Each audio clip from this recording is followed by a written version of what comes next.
So speaking some words of wisdom for us now, the Reverend Nancy Berggren.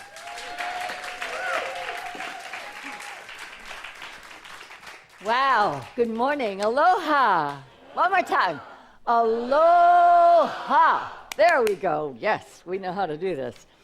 Whoa. I'm just on fire, guys, which is very unusual for me, as you know. No. I have been, for the last 6 or 8 weeks, I've just been immersing myself in these 2 books by Wayne Dyer, who you may have heard of, and Walter Starkey, who you probably haven't. But these 2 these 2 gentlemen who have dedicated their entire lives to delving deep within the core of their own being to bring up some truth in a new way for us to get it. I've been getting it, and so it's about mastering the art of manifesting. So I'm manifesting my stuff, guys. I'm manifesting my stuff. So I bought a new car. So my 2000 Camry only had 234,000 miles on it, but she was getting a little tired, you know? I mean, and it was time to give her a rest, and I knew that. And my mechanic, God bless him, who happens to be my nephew, said, you know, if you don't do it now, she's going to cost you a bundle, and you're still not going to get anything out of her. So my affirmation became, I love my new car, my beautiful new car, in my garage on or before 12/31/13. So that was my dream. And then I kept saying, I really want to buy a new car before 12/31/13. And I had done my due diligence. I mean, I drove Priuses. My son was trying to sell me Jetta, and I wanted to change, right? So, but the holidays came, and 27 family members and parties all over the place. So 12/31 came, and I still didn't have a car. So I went to the Toyota lot, and I got it down to 2 cars, and I drove a Corolla, and I went, this is okay. And then I got in a Camry, a 2011 Camry with about 40,000 miles on it, looked like a brand new car. And when the minute I got into it, I went, this is my car. This is my car. However, it was more money than I was prepared to, that I knew was the right thing for me to pay. So on the way home, see, this is where the tools kick in. So when I got in the car, I went, well, that's not the right car for me. And then instantly I went, yes, it is the right car for me at the wrong price. It was clear. I knew exactly what I wanted, and I knew what I wanted to spend. So I went, okay, so this gets real easy. Now I just have to find the right car at the right price. So the next day, which was the 1st of January, my daughter and I each went online, and we were checking out stuff. So we wound up at a dealership on San Fernando Road, and the cars weren't very clean, and they were all jammed up and you couldn't drive anything, and they had thousands of miles on them, whatever. So we left, and my daughter said, you know, I think we're supposed to go to CarMax. I'm feeling like we're supposed to go to CarMax. So we get to CarMax, and by then I knew what I wanted, right? I was clear. So we just go, we found this adorable, sweet little blonde salesperson man, and he took us in, and we went online, and we found 2 cars. One was more than I wanted to pay. So we got in the one, and I test drove the one that I thought was the right one for me. And I went, this is my car, and I bought it. And number one, it was $3,500 less than the 2011 I drove on the Toyota lot. It was a 2011 with 33,000 miles on it. Brand new car, right? Yay! So there was just a teensy little problem that I had, just a teensy one. The windows were tinted, which I didn't have a problem with, except that the back window was so dark that when I looked out of it, I really had a problem, even in the daytime, seeing what was going on, because it was reflecting, the sun was reflecting what was inside the car. So on day 4, last Sunday, I wasn't going out, and then my son called, it was night. He said, yeah, come on over, and I went, okay, I'll be right there. And I got in the car, and I looked out, and I didn't see anything, so I backed into the garage door, which happened to be closed at the time. And I thought, well, what did I hit? Because the neighbors' trash barrels are always behind my car. I always have to move them. So I thought I hit, and I get out of the garage door, went like this. And some of the, my bumper's not plastic. That's the good news, because it totally destroyed the garage door. But it's okay. It's okay. So I go, okay, I get very quiet, and I go, okay, so it's Sunday. I released the little thingy overhead, and the garage door came crashing down. And now my housemate cannot get her car out on Monday morning to go to work. So I go, okay, so we need to fix this, right? So I go in the car, I go in the house, and I call my garage guy. Well, it's $200 on Sunday for them to drive over, plus, $200, $300, $400 to fix the door. So I said, thank you very much, and hung up. And I said, okay, now what do I do? And it said, go next door. So I went next door to this wonderful family. I rarely ever, I try not to ever do that, the girl thing, the helpless girl thing. And I went, well, I did this little thing, had to look. So he came, long story short, he brought this enormous, he's a guy, he fixes stuff, brings over his whole toolkit, power tools. We've got cords draped all over the ground. His wife is on the outside pushing in. I'm on the in, pushing the door in. I'm pulling it towards me. And he takes the whole thing apart. All the pieces are laying on the garage floor. And he says, wait a minute. And he leaves and he comes back with the exact hinge, the exact 8-inch hinge that is on my door that needs to be replaced, plus the roller all in the original packaging that popped out of the runner for the thing. An hour later, the door is perfect. And I said, can I get you a case of beer? She says, we're trying to cut down. So yesterday I made them lasagna. So here's the thing. See, the thing is that life kind of shows up, and when we have the tools to know what to do, we don't, see, when I got in the car and it wasn't the right car, instead of being depressed and going, well, I love the car, but it's too much money and I can't, because I don't really want to have a payment because I just got out of it and I don't want to, instead of going there, I just almost instantly went to, no, it's the right car at the wrong price. Now I just find the same car at the right price. And $3,500 less later, I have the perfect car in my garage and the door works and all that good stuff. So we want to know how did I do that? How did I manifest? So I'm teaching the art of mastering the art of manifesting. So how did I do that? I began visualizing my beautiful car in my garage. So the way I get to my garage, I leave my kitchen through the sliding door, I go through my enclosed patio, and I step into the door. So in my mind, I kept stepping into the door and seeing my car. Stepping into the door and seeing, I did it over and over and over. And what do you think I felt? What would you feel when you stepped into the door of your garage or put the door up and you saw a brand new car? I've had it for 13 years. Now there's a beautiful, glorious, brand new, spanking new car in my garage. I am so excited. Not only am I excited, I'm grateful for this car that's now in my garage. So that's one of the secrets to manifesting. Wayne Dyer says, in my own words, you don't get what you want. You get what you are. So you have to become it. You have to embody it. You have to get excited about it. You have to envision it, taste it, smell it, feel it, love it. And then it manifests. So, I told you about that. No. Come back. I'm not done with you yet. I am so excited about this class and what I'm learning and what these brilliant teachers are teaching. So you are born to soar. Say, I am born to soar. I am born to soar. You are. See, we don't know how the eagle's egg got into the chicken coop. That's not the story. But here he was. Here was this little baby eagle, scratching around, trying to be like the other. That's right. Pecking and scratching and pecking and scratching. Until this big eagle flies by one day, parks itself on the chicken coop and says, hey, buddy. He's like, what? Hey, you with the funny feathers. Who, me? Yeah, you. What you doing down there in the chicken coop? 'Cause I'm a chicken? No, little buddy, you're not chicken. You're an eagle. Look at your feathers. Your feathers like my feathers. Look at your feathers. So he gets the little baby. He coaxes him up onto the chicken coop. He says, I'm afraid of heights. I don't want to go. And he says, no, you can fly. You know, these things by your side here, these feathers by your side here. You just open them up and you do it. See, like me, you go just like me. You're going to do this. No, I don't want to go.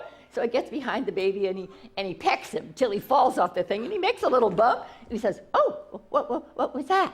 He says, well, that's sort of like flying. Do it again. So he does it again and whoop.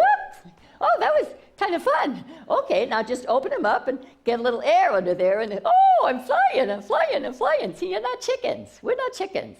We're eagles. We have wings. Rumi wrote this. Little pieces of paper. Rumi wrote this. You were born with greatness. You know how you feel that?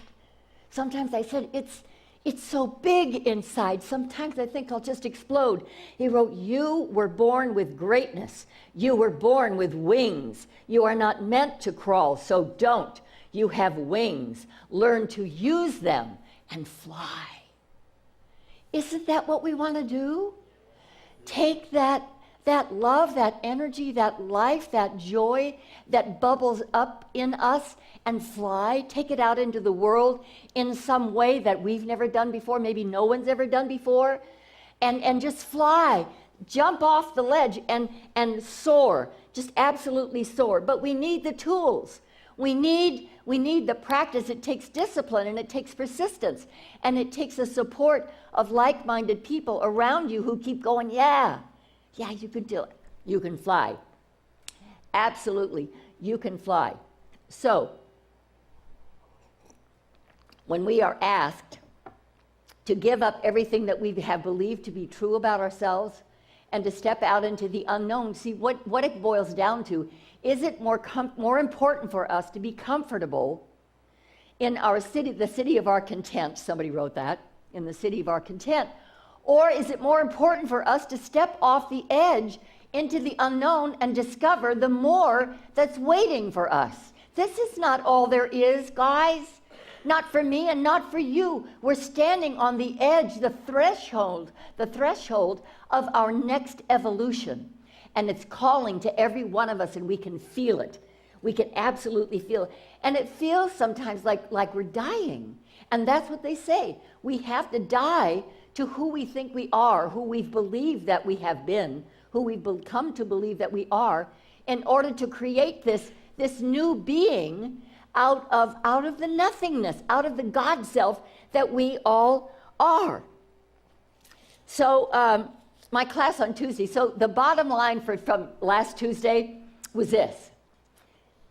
You can't hide your humanity without hiding your divinity, because they're two sides of the same coin. So when I think I'm not good enough, or I think I'm not smart enough, or successful enough, or rich enough, or wise enough, or whatever, and I hide that part behind me, I'm hiding my divinity too, because they're not two separate things. It's the same thing. It's experiencing God in two different ways. The part that we are within and the part that we are without, but it's not different. It's the same. It's all the same stuff. So I love that. I love that. And my friend, one of my prayer partners, said, not taking classes, she said, is like going to the movies and watching the trailers. And when the feature comes on, we go home. So this is like the appetizer, guys. The main course is served on Tuesday and on Wednesday in our classes, where we practice and learn these principles. There's so much in these books, so much in these classes and these teachings. I just can't wait for the next class to come. And the miracles, the manifestations keep abounding. So what is a miracle? In Webster it says wonderful, amazing, extraordinary. The result of not the result of any known natural law, apparently caused by a direct intervention of a divine power. That's your own divine power. Who intervened to create my car for me? Hello? Who intervened to create my new car in my garage for me that's sitting there today? You. Yes, and where did I create it? In my own mind, in my own emotions, in my own feeling nature, in my own heart. That's where you manifest your good stuff. And there's more for you. So the miracles abound. So Marilyn Taylor, many of you know, took a bad fall a couple weeks ago, but it was before Christmas. It was on the weekend, and she had 2 dinner parties to cook for and serve that week, one on Thursday and one on Saturday. And so she's hobbling around, and she's in pain, and she's overwhelmed, and she's exhausted, and whatever. And so I was over there helping her. And she laid down on the couch after dinner. I was kind of helping with dinner. She laid down on the couch, and when she got up, she went, oh, the bones in my foot, because it was right foot, left knee. Right, the bones in my foot all kind of went crack, snap, crackle, pop. And you know, that's a good thing for Rice Krispies, but not so good when it's the foot. So she finally gave in on Monday, I think, because all the doctors were gone. She finally gave in and had x-rays and MRIs. Well, the bones in the right foot were all broken on the top and all out of alignment, which is not a good thing. And the MRI revealed that she had a badly torn meniscus in her left knee. So we now got right foot, left knee, you know. So she put a prayer request out. And this is like the core of my spiritual mind treatment, which is affirmative prayer. It is not begging or pleading. This was my prayer this is the core of my prayer for her right foot. All of the universe is in perfect divine right order now. The planets are not crashing into each other. The sun does not set in the morning and rise at night. The trees do not grow down into the ground. The rivers do not flow uphill. Everything in the universe knows its perfect place and is in its perfect place right now. I am part of that place. Marilyn is part of that place, and her foot is part of that place. And every bone in her foot is part of this perfect divine law of nature, and that which floated out of place now floats back into place as easily and effortlessly as it moved out. It now moves back in. 3 days later, the x-rays revealed that all the bones had gone back into place. That's the power of spiritual mind treatment. The experiences that I have had in my life in being honored to speak the word for another and see the demonstration come forth, see the manifestation come forth, is truly awe-inspiring and very humbling. But avail yourself of our practitioners. Their word has power, And it was very important because they were going to Hawaii, so we had to fix this, right? So she went and had her knee, she was going to have some physical therapy, went and had her knee checked out. This is the second miracle. It doesn't need surgery. And it's not painful. All the pain and the badly torn meniscus, pain is completely gone, totally comfortable. She's wearing a support and she's going to have some. But the miracles just abound and abound and abound when we expect them and we speak our word. We have to speak our word. The law does nothing without your direction. But with your direction, it can do anything. It can set bones. It can heal torn ligaments. It can put a brand new car in your garage. There's a teaching in Walter Starkey's book that I'm going to be addressing on Tuesday that has to do with the double thread. And I'm not going to tell you what it is because you have to come on Tuesday to find it out. But the science behind it begins with the mystic Kabbalists before Jesus was born, the mystics that studied the Kabbalah, before Jesus was born, and he brings it right down to today and applies it to our life in such a way that I will never look at my 3 out of 4 kids who are born-again Christians in the same way again. I will never look at our discussions or our differences. I'll always see it differently now because of Walter Starkey's double thread. It's brilliant. It's so brilliant, guys. And we're also going to be talking about the most important 5 minutes of every day.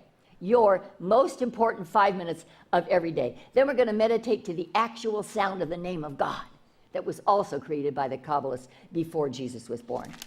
So refuse to be a part of that race mind that says life sucks and there's nothing I can do about it. That is the biggest lie that has ever been foisted upon humanity. Yes, there's something that you can do about it, and you're doing it every day. Part of the time we do it with unconsciously. But now we're waking up. We're waking up. We were born to soar. We are masters of our own lives. We speak our word and we give direction to the law, and the law says yes. But we have to know it and we have to believe it. Absolutely believe it. Say, I am a master of manifestation. I am a master of manifestation. Yes, you are. Yes, I am. And so it is. Namaste.